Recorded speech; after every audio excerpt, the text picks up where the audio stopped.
Dobrodošli u lekcije kuhanja za početnike. Prva lekcija je kako napraviti palačinke. Ukoliko vas zanima ovaj recept, ostanite sa mnom. Za početak izmjerite 350 g brašna, jedna malena kašičica soli, 50 ml ulja, 3 jaja i 750 ml mlijeka. Možete da koristite pola mlijeko, pola voda. Kada ste izmjerili sve sastojke, u jednu dublju činiju istresite ulje, dodajte so i jaja. Palačinke možete da mutite ručnom mutilicom ili jednostavno da ih mutite sa mikserom. Kada ste ovako pjenušavo umutili jaja, dodajete postepeno brašno i mlijeko.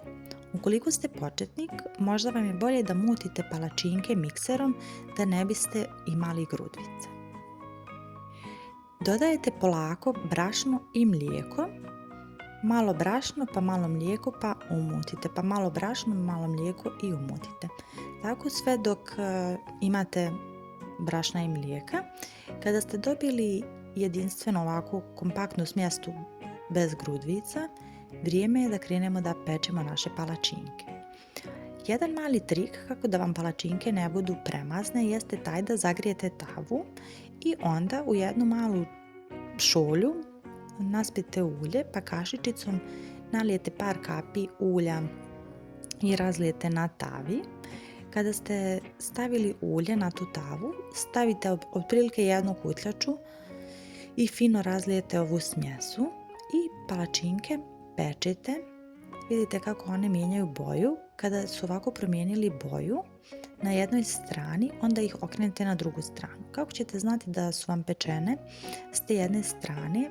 Pa tako što kada ovako promijene već boju, pruđete fino kao što sam ja sve okrajke i kada vidite da vam se okrajci odvajaju ovako od tave, podvučete fino ovu špahtu i onda prevrnete palačinku.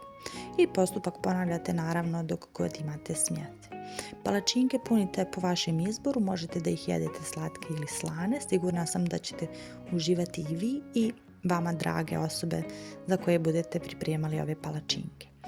Ispod u opisu videa ću vam ostaviti tačne mjere, tako da uvijek možete da pročitate šta vam je sve tačno potrebno od sastojaka. Nadam se da mi je ova lekcija služila, da možete da napravite uvijek savršene palačinke, a mi se čujemo u nekom narednom videu. Ćao!